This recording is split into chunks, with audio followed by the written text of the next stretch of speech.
So it's another week and another inspirational topic. So hello there to everyone from every part of the world that you're joining us on PayTalks. It's another interesting edition, and I've got another fantastic guest with me uh, on PayTalks today. And straight away, I would like to welcome my dear sister, my friend, my colleague, and she's lots more to me, Patience Ogunbona. You are so welcome to PayTalks, and it's such a pleasure to have you here with me today.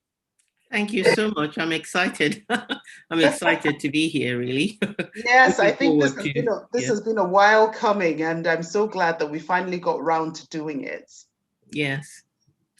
So just very quickly, I would like to introduce very properly my guest today, Patience, who shares the same name with me. So you've got two Patiences on screen live today. Now tell me, where in the world is this done apart from Pay Talks on YouTube? So Patience Ogunbona is a corporate trainer, executive transformational coach for female introverted leaders. And we will be hearing about this as we go along our conversation this evening. Well, not just female introverted leaders, but for professionals and other entrepreneurs as well. And she's going to be talking to us today on the topic, the introverted entrepreneur. And like me, if you're like me, I'm sure you're waiting to hear what this is all about, because I'm eager to learn from Patience this evening and to hear more about the work that she does with introverted entrepreneurs. She will also be talking to us about leadership development and how that works with an introverted entrepreneur. So, Patience, I understand, or from my understanding of who an introvert is, I would say an introvert is a shy person and one who is drawn into themselves.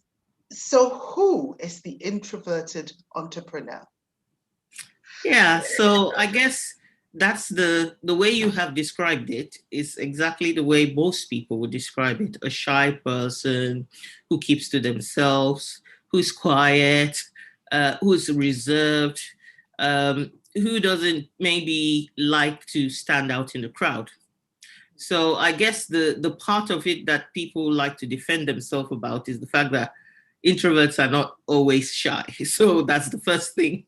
Introverts are more or less just because an introvert is reserved does not equate to shyness. It just means that.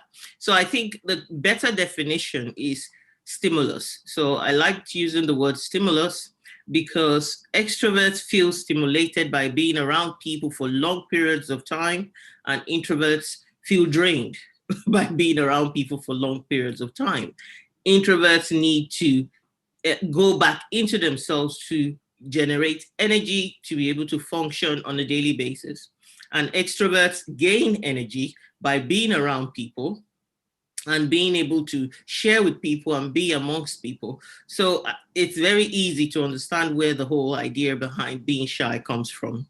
But I guess, again, when it comes to the world that we live in, we all know that it's just like you say, it's a man's world. You heard that song, it's a man's world. So basically, there is a default way that life operates.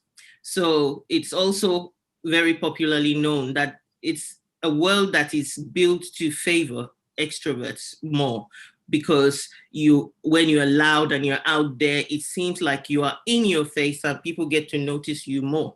So it means that whether you're an introverted professional, leader, or entrepreneur, you might find yourself having to do more to be seen, to be heard in terms of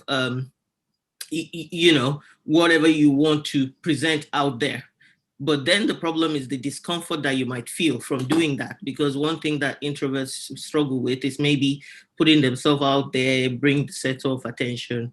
But obviously, like in anything in life, you can learn. So I think that in a nutshell for me is just explaining what introversion is, how introverts operate in the real world. So yeah. I mean, it's all sounding a bit complicated now, because again, when you think about an entrepreneur and, uh, with regards to setting up a business, running the business, promoting the business, which I think is the most important thing that most entrepreneurs want to do.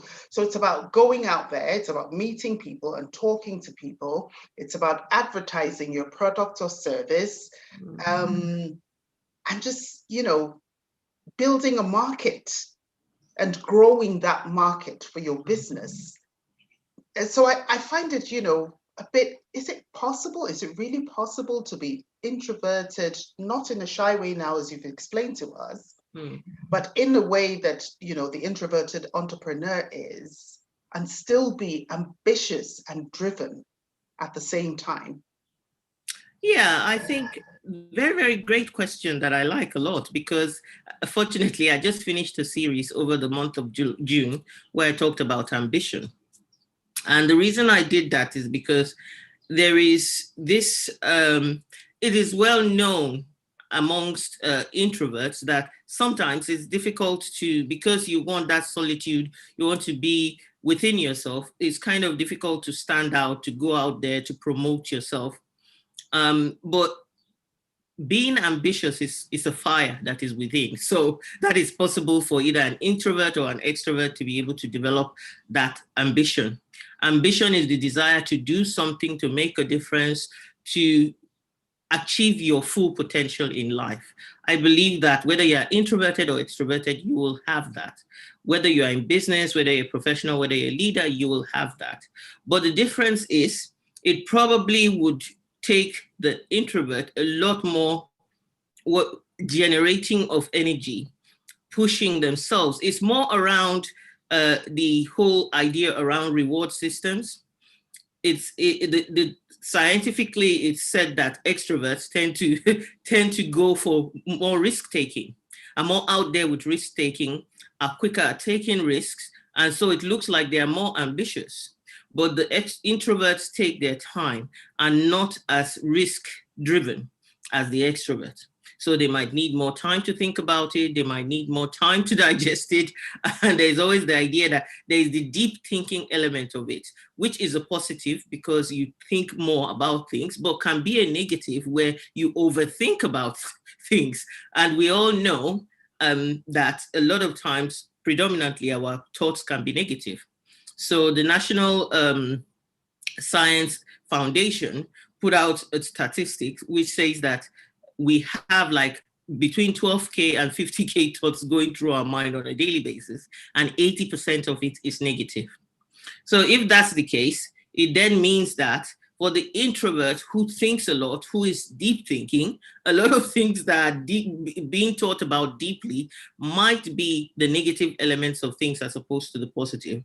Whereas because the extrovert is quick to kind of, I don't need to think deep. It doesn't need to go that deep. I just need to get on with it. It can make it look like that makes them more ambitious. But I think you can fuel ambition. I always say that if you want to feel the flame, you stay close to the fire. So in my work with introverts, I get people who are thinking, oh, well, I don't want to, or well, I don't think I can. And it's just helping with that mindset to say belief drives behavior. So if you work on your belief system, which is ingrained, and you have to bring to the surface the beliefs that you borrowed that are not yours, that you might have also absorbed as an introvert, because these descriptions like introverts are shy, introverts don't talk much, or the things that might have happened to you because you are an introvert, then makes you believe that this is who you are. And so you might not be able to achieve the things you want to achieve. So you have to work on those beliefs. You have to go behind what is causing those beliefs to happen and remove them. Then you will begin to raise your ambition. Otherwise, you begin to think, well, I can't do it. I'm not good enough. You know, those thoughts come to fall because you've stayed behind and people who are louder have gone ahead of you. It then kind of interprets that you are not good enough. So I think those are some of it's a myth to say that introverts cannot be ambitious. We know that in the world today, we see the entrepreneurs that we have that have changed the world. Elon Musk, the Virgin, the founder of Virgin, the Facebook founder. So I think for me, I call myself, for example, the visionary introverted woman, and you can see it there, which is on my logo. It means that I'm very visionary. I think ahead. I think about what changes the world.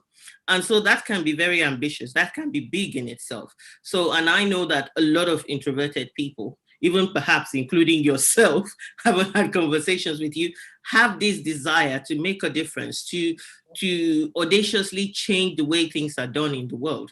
So I believe that introverts can just be as ambitious as extroverts can be. But who would have thought, though, that in the business world, you would have introverted and extroverted entrepreneurs? I mean, the general thought would just be, we've got entrepreneurs. That's who they are, and that description that I gave earlier on about wanting to sell the business and all of that. So how did you come across, these concepts or this concept of the introverted entrepreneur? And how did you yourself become a coach for introverted entrepreneurs? Why? How did you come about all of this? Tell us. I think with coaching, for many coaches that I have met, what inspires them to become a coach is their own lived experience of experiencing coaching and how that changed their life. So if I go back to before knowing that I was an introvert, I used to apologize for being myself, who I am. I used to feel, like, something's wrong with me. I'm kind of broken. I'm full of flaws. I would not be able to succeed. And when I then found out that I was introverted, of course, I read more about it and I found out these are the qualities of an introvert. It then meant that I had to give myself permission to be introverted and not to apologize for it. And that came about because I met an NLP coach. So that was the first experience of me, the NLP coach, helping me to tune into who I am, taking responsibility for accepting that person and allowing that person to shine. And I think that left a mark on me that made me say that the most potent way of helping people achieve full potential, break free of definitions and limits in their lives is to get coached or to be coached. So that was one of the reasons why I wanted to become a coach or became a coach eventually. So when it comes to whether you're an introverted entrepreneur or extroverted entrepreneur, the difference is, I think, the way you do things and the way you how comfortable you are with the things that you do. So, for example, normal traditional marketing might say you have to be everywhere and you have to be visible everywhere. And the introverted entrepreneur might feel, I can't. And it's not just because they don't want to always, it's because by the time an introvert has done the same thing an extrovert has done, the energy is depleted, especially when it comes to relating with people.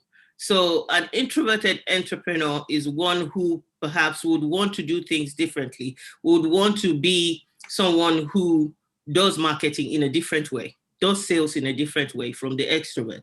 That means that they would have to find ways that work for them that don't involve having to always be available, always be seen, always be heard. But yet be able to promote your business successfully, be able to get people to know, like, and trust you, be able to sell your expertise. So I believe that if you think about the whole entrepreneur journey as well, if we look classically at, for example, it is well known that many of the businesses we see today are run by partnerships. One person is the face and the other person is behind. So we know Bill Gates. Of course, they say Bill Gates is an introvert, but his partner is a quiet partner who they started the Microsoft together. Then you have, for example, Apple. The guy called Steve Wozniacki. He is well known to be an introvert who stays behind the scenes making things happen, whereas Steve Jobs, as we know, the late Steve Jobs, was the face of the business. So it's all about also, if you are introverted, for example, if you see people like Richard Branson. I remember when I was younger, people used to ask me, would you want to marry a president or would you want to marry a billionaire? A millionaire, and I'll say a millionaire. So when people ask me, why is that? And because, for example, a president probably is the most powerful person in the country. So why don't you want to be married to him? I say, because he's always out there. You know, you always have to be out there, and I'll have to be out there with him. That's a big nightmare. But if I married him, and this was before I even knew anybody would go buy an island. They say, if I marry a millionaire, we encourage him to buy an island somewhere far away from people. He can be the face and I don't have to turn up, but I will be the engine that makes things happen behind the scenes for whatever my interests are. Right. So when I came to the UK, was that hinged on your knowledge of yourself being an introverted person? No, I didn't know then. Right. It made sense later when I saw the definition, because I thought it sounded odd to a few people when I answered that question that way. But to me, it made perfect sense. I just thought the horror of being married to a president and being out there. So basically, that was as a young girl. So coming to the UK and realizing that by 21, Richard Branson had bought an island. Now, he used his money then to buy an island years ago. That's somebody who probably knew that I do love people, but I need a space to escape from people. And so I thought to myself, that is the idea behind it. But also, what my experience of many introverted female entrepreneurs especially is, there's a lot of entrepreneurs that are quite qualified, you know, extremely experienced in the things that they do, but having that pride and confidence can be a challenge and takes a while to develop. Whether it's because they think to themselves, I don't want to be loud. That's not the way I want to show confidence. I would rather show confidence, maybe, you know, quiet confidence. You've seen the book by Susan Cain, maybe you've seen it before, called Quiet. Or there's another author I know, a Black lady, who wrote Quietly Visible. So it's not, and you know, she's one of the leading voices on LinkedIn with over 75,000 followers. And it's not come from maybe being the loudest person. So it's how do you do it differently? Because, and I think that's what holds a lot of introverted entrepreneurs behind for a long time, because you've got to figure it out. You've got to take a while to figure it out, how you can be loud without making the noise, because it's draining. So I think that's my way of looking at it, and way of probably explaining the difference in the journey of introverts versus extroverts. Extroverts can fake it very quickly till they make it, but introverts kind of struggle to fake it because they need to feel believable. They need to feel good enough. And because they don't want, they feel very uncomfortable with the shouting element, it might take longer, but with time, you can get to do it. And there are strategies, obviously, like we're doing now. Being introverted has not stopped me from being here and being visible for people to see me, or being on stage doing a speech to 2,000 people. That is, you can build your confidence through doing that and achieve the same thing that an extrovert perhaps will achieve, being everywhere all the time and doing things all the time. So, yeah. So, I mean, ordinarily, would you say that introverted entrepreneurs can be very successful and become millionaires and billionaires? I mean, like Bill Gates, obviously, as we've heard.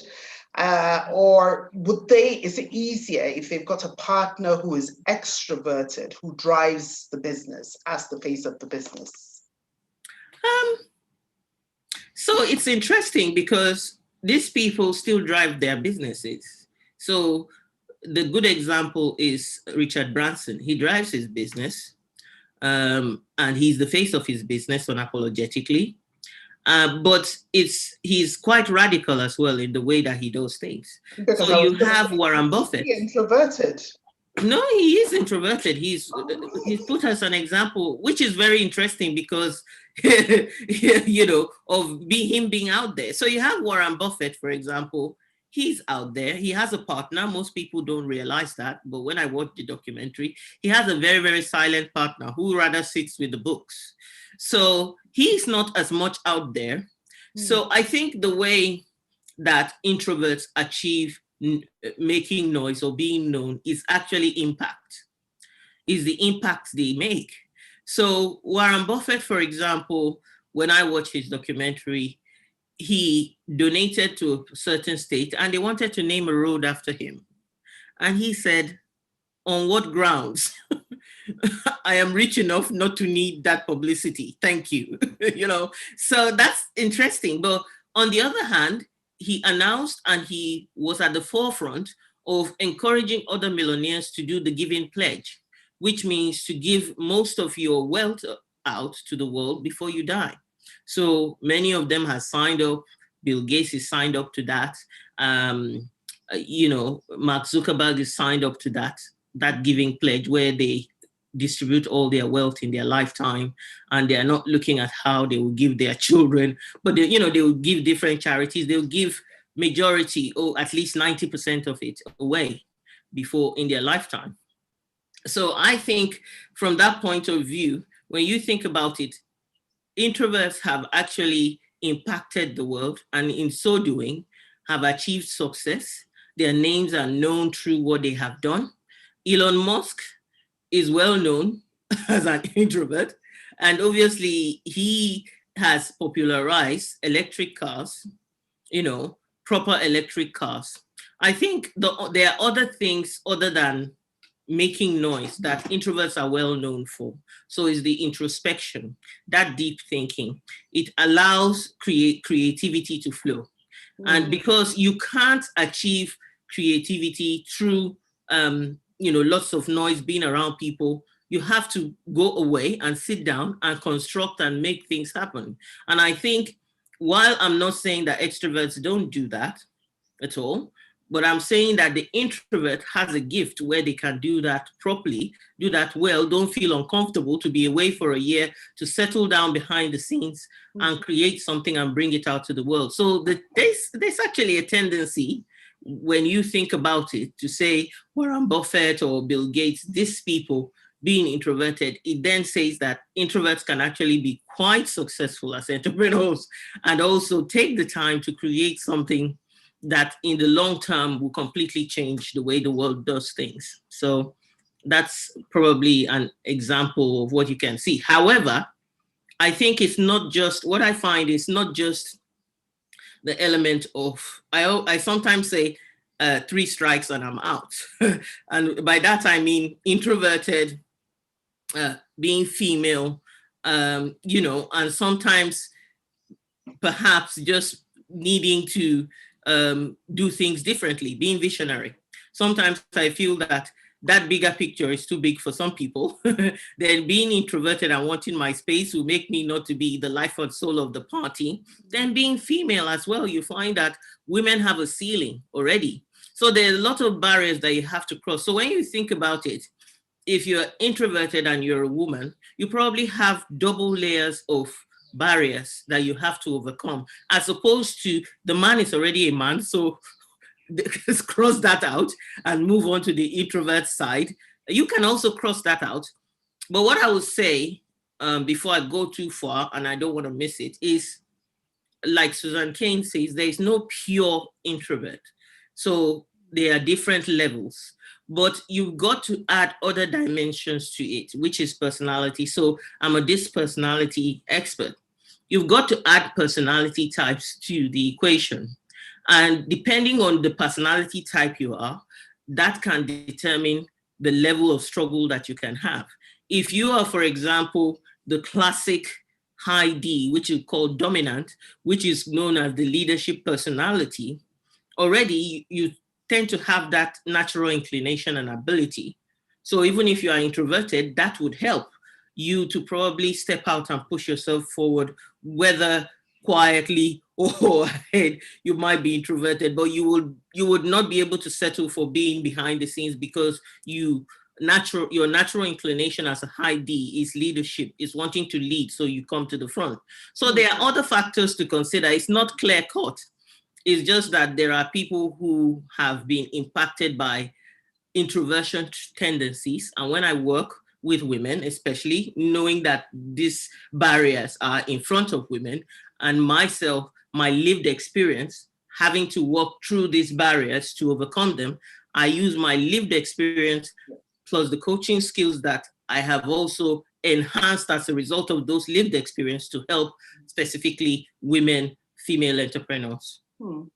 So, I mean, naturally, you know, we know that women, as women, we've got this glass ceiling already over our heads. We're almost like, quote unquote, condemned, you know, to be women in the world. There's almost no space for us anywhere. So it's only practical that you would want to work with, you know, introverted entrepreneurs who are women, who are faced with so many challenges and are just very happy and content, you know, being in the backseat of development. How, and you've started working with those kind of women, what are the other challenges that you found? I think first and foremost, the word content. So there is content, and there is content because you feel powerless. So it's like you see the barriers, you see the need to change. So we all have to adapt, just in the same way that introverts have to adapt. And I cannot speak for extroverts because I'm not an extrovert, but I have extroverts in my life. I think it's very important that that balance is in your life. So when I'm overdoing the staying away from people, I need the extroverts around me to have that noise and bring that party to me to a certain extent. Or go to parties like Simon Sinek is a well-known introvert, and he says he can't live without an extrovert because when he goes to a party, he knows that he can push the extrovert forward to make the noise, and he will stay where the cheese is and have love cheese for the whole night. So I think that's the first thing. So for me, in terms of content, it's kind of sometimes it's not that the introverted clients that I've worked with are content, but they perhaps have looked at the way the world is and given up. They don't know what to do to actually kind of nurture themselves into becoming loud or becoming more extroverted, as they say. So that's the first thing, is to say, okay, you don't have to be more extroverted. You can do what works for you. So for me, if I use myself as an example, I felt like I wasn't content to just be a 9-to-5 person. And I really felt like I had a message. And when you have a message, what will you do with that message? You can either write, or you can decide to go on stage and share it. You can decide to be on video like we're doing now, sharing a message. So it means that if just because I don't like being in front, constantly in front of people, but I still want my message to be out there, the ambition to get my message out there. So you find your why. What's your why for what you want to do? That tends to drive the desire. That tends to amplify the need to overcome maybe some of your tendencies. It's like when you think about it, a chameleon remains maybe a green chameleon, but adapts its color to suit its environment and goes back to its natural color. So I think for me, the work I do with introverted women is to, first of all, accept that your introversion is not a flaw. Some people are very defensive. No, I'm not introverted. And once you're defensive about that, you cannot actually give yourself permission to do what your introverted self needs. And to accept that you might not be the life and soul of the party. You might have to walk away from crowds and go take your break, and help people around you to understand that by so doing, you come out with your best self to present yourself to them. So there's that element of working to accept your introversion and also working to accept, when you accept the good, you accept the bad as well. And I think it's important to be truthful. Like the phrase says, to thy own self be true. So what are some self-sabotaging behaviors that an introverted woman might experience? Overthinking, procrastination because of overthinking, perfectionism because of fear of overthinking, high sensitivity, that means that you will hold yourself from getting yourself back out there because you are highly sensitive to criticism. So those kind of things, I would work to help people adapt, adjust, consistently overcome, consistently bring consciousness to how those things are stopping you from actually achieving your goals, your ambitions of moving forward, but also give yourself permission to be different.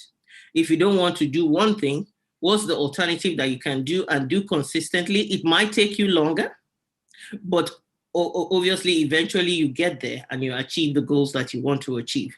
So it's all about, I think for me, developing programs that help people, first of all, come to a place of accepting their true identity and understanding elements of that identity and how you can use it. Then on a personal level, apart from just whether you're introverted or extroverted, I work with people to understand their personality type. And that is another layer. Then I work with people to say, what is your lived experience? Because some people, they brought up by parents that are also introverted. And so they have that extra layer of perhaps not being able to practice how to get out of all of that and be better in the society to achieve what they want to achieve. So you now have to get to a point where you are taking away those beliefs as well that have been put on you from growing up, from all those kind of things. So I think for me, when I work with introverted entrepreneurs, it's all about understanding you, who you are, how who you are has affected you, how you can find ways of changing to adapt to achieve what you want to achieve and where you want to get to. So, yeah. Wow. I'm blown away by all of this. Just going back a few steps into what you've said in the past, I was able to pick up on perfectionism. And I've always thought that, perfectionism was a good thing. And it's something that everybody should seek to attain. But I've recently come across, in a book I was reading, and I can't remember what it's called now, that perfectionism can sometimes stand in the way of your progress. Have you found this in the course of your work? Yes. So perfectionism sometimes is coming from a place of fear. Right.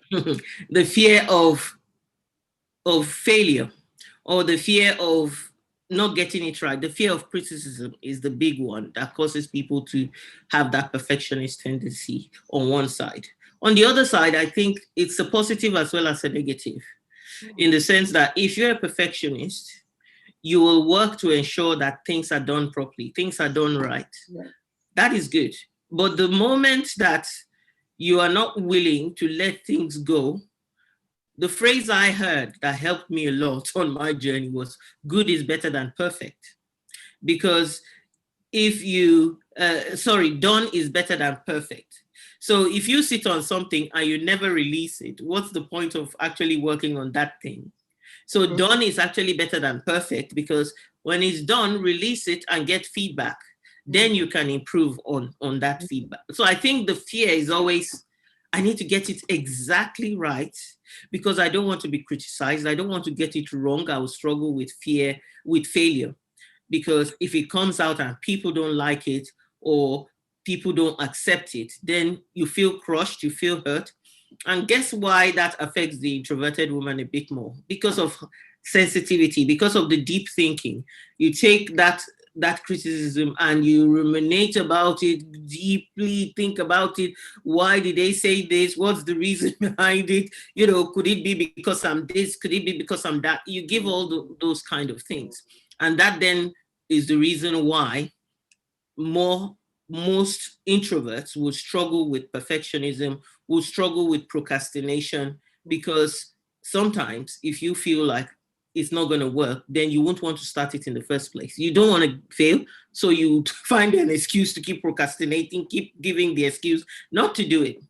Because unless you feel that everything is in place to make it a perfect situation, you're not going to do it.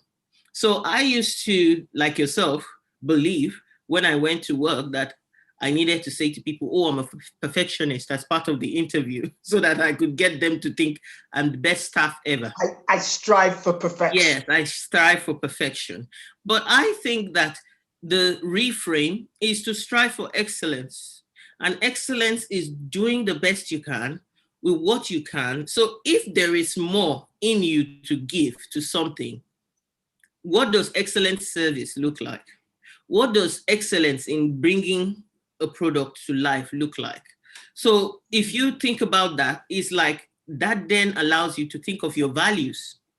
You are more saying, one of my values is excellence. It means I give the best of me. I do the best I can at the time with every resource. So I don't make excuses for things that are not working. I look for how to fix them.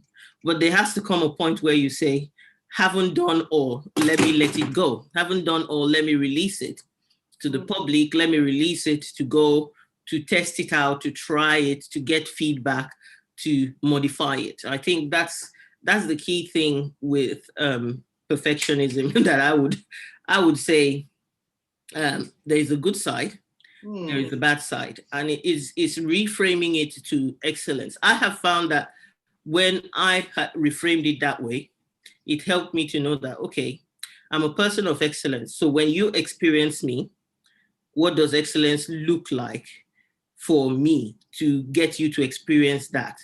What you won't experience is my perfectionism, but you experience my excellence in providing you with service. So therefore, behind the scenes, I don't have to make everything work perfectly.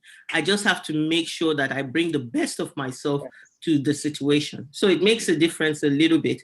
And the minute you begin to dissect it that way, it kind of helps you to release yourself. Okay, so I don't have a perfect camera, but I'll give a perfect presentation. For example, I don't know, maybe that helps a bit. So.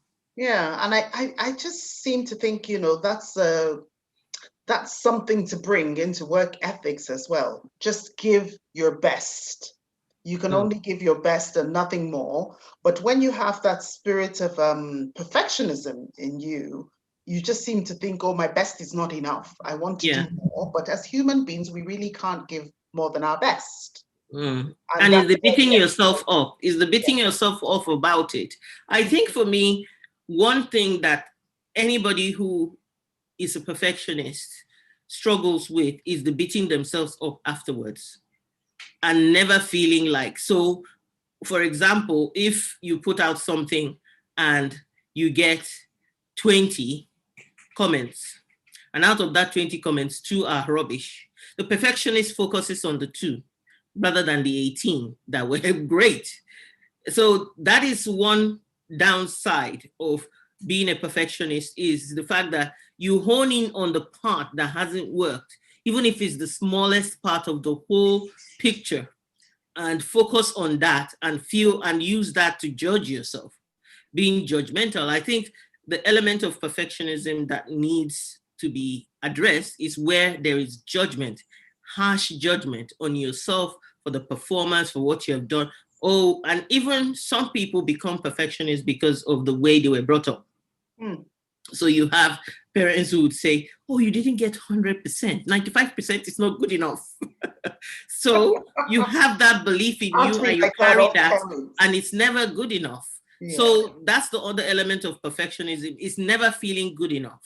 Whereas there are people who just release things without any razzmatazz, without any judgment. Another thing I've learned, and I think this will help the viewers that are watching this, is when you do something and you've given it your best, release it without judgment. Release it out there without judgment.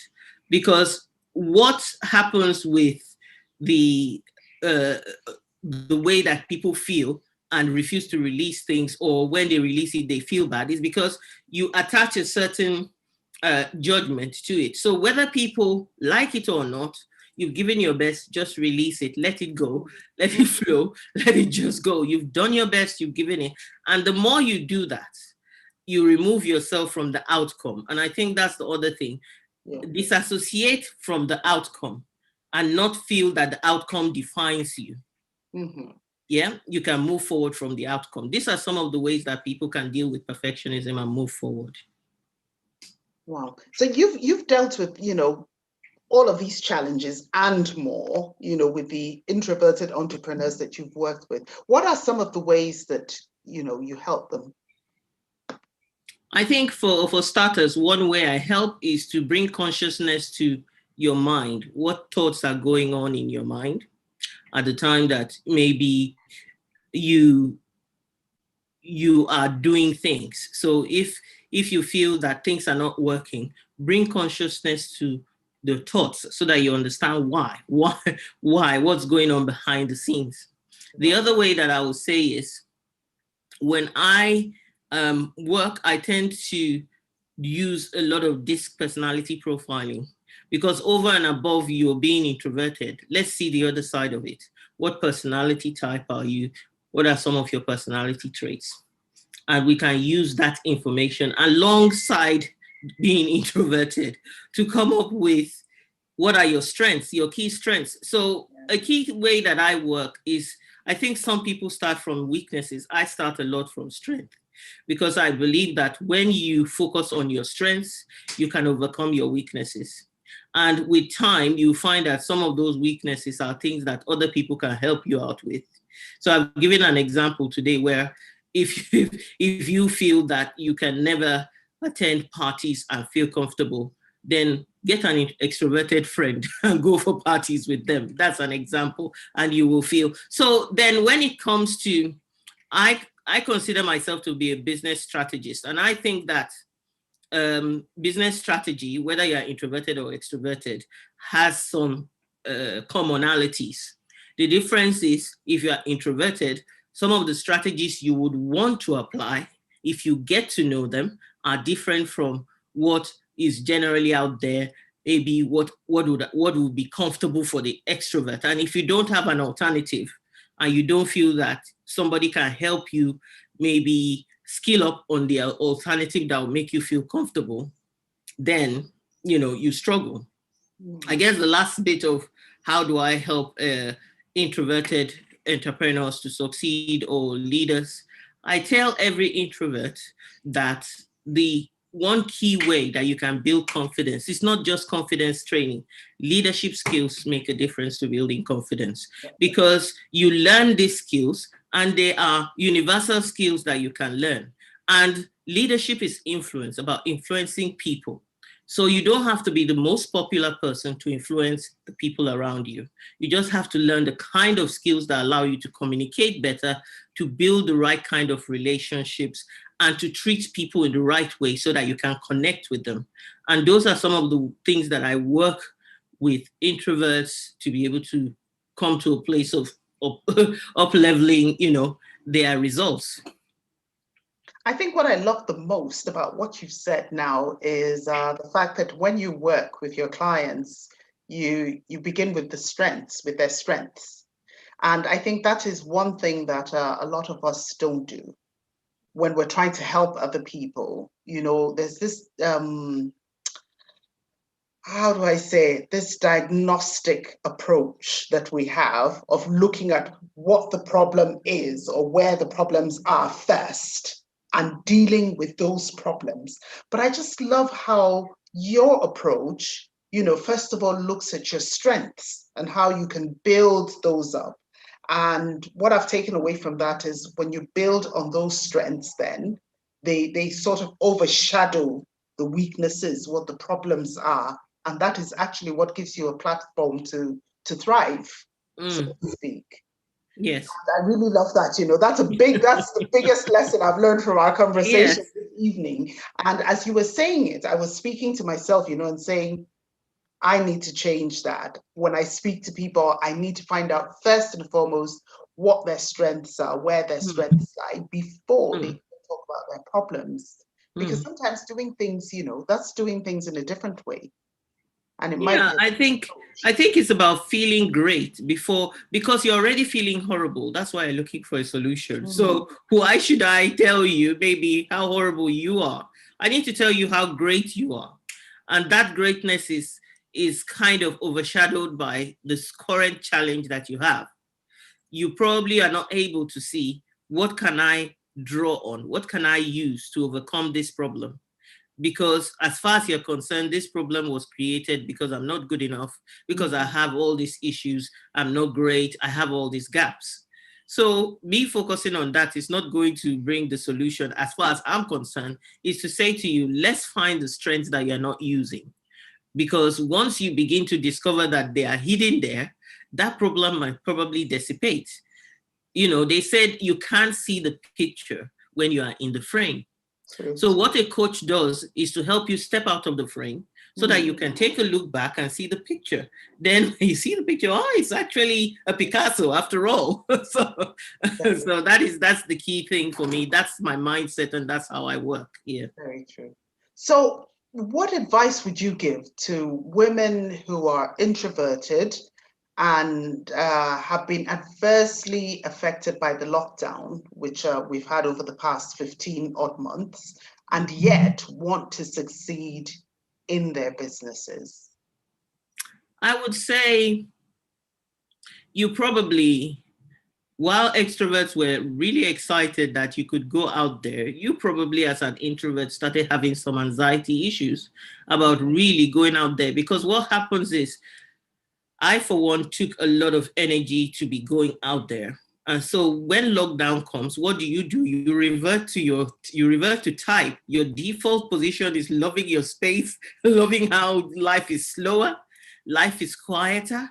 And when it's time to now go out, you would probably find, oh, I really loved my quietness. And so you know that there are some people that have resigned from work because they just feel like the open space office wasn't working and they were enduring it. And now they're back home and they can actually shut the door and do some work. They don't want to go back to an open space office. So I guess what I would say is, give yourself time. I always use this phrase and say, I offer myself grace. So you've got to go out there again. You've got to go out there, probably begin to build up visibility for yourself, begin to build up impact for yourself, give yourself time, offer yourself grace. I think some people fight the fact that they are introverted or feel like that is a flaw. Introversion is your wiring. Is the way you were wired, is the way your brain works, is the way you expend or generate energy. And if you actually accept that, you can nurture yourself. What you reject, the part of yourself you reject, you cannot nurture, you cannot build, you cannot develop. But if you accept, you also give yourself permission to be different and to do things differently. And that permission actually allows you to find a way that is aligned. So my program is usually called the Aligned Business Blueprint. It's helping you find what is aligned to who you are and doing it because, according to one of my mentors, he says, when you operate from the place of strength, using your introverted superpowers like introspection, like intuitiveness, when you tap into your superpowers, you would operate under the law of least effort. It comes naturally to you to do that. So it's the law of least effort to apply to you. So I just say, give yourself grace as you step out from the whole pandemic time to know that you probably have really adjusted back into your introversion. And you now need to give yourself, while giving yourself permission, give yourself grace to get back out there. Yeah. Give yourself grace to do things differently. Give yourself grace to be part of the people that would shape the new world as well. Of work, the new world of business, and find ways of alignment according to your values, according to your personality. That's what I would say. Yeah, that is absolutely very inspirational. And I must say, Patience, the entire conversation this evening has been a huge learning curve for me. And I'm sure it has been as well for, everyone who's been watching us this evening. And you must come back again. Thank you. I wanted to say before I leave that if you ever want to see an example, for those of you that have kids, I forgot to say it in the beginning. If you have kids and you've watched SpongeBob SquarePants, then you know that SpongeBob is the extrovert, and Squidward, his neighbor, is the introvert. So go and watch that. And then if you think, how do introverts and extroverts operate? I really get confused. Go and watch SpongeBob SquarePants. Find an episode where Squidward behaves and where SpongeBob behaves, and you can see the difference, and then you can get it and understand it better. So that is a fabulous example there. I'm going to have to go back and start watching SpongeBob SquarePants again. so Thank you so much for coming on this evening. It's been such a huge pleasure having you. And thank you to all those who've been watching us and who continually watch us. And I will continue to ask you to please like, share, and subscribe to our channel on YouTube, PayTalks. And until our next conversation, I am Pay Bentu signing off for PayTalks. thank you.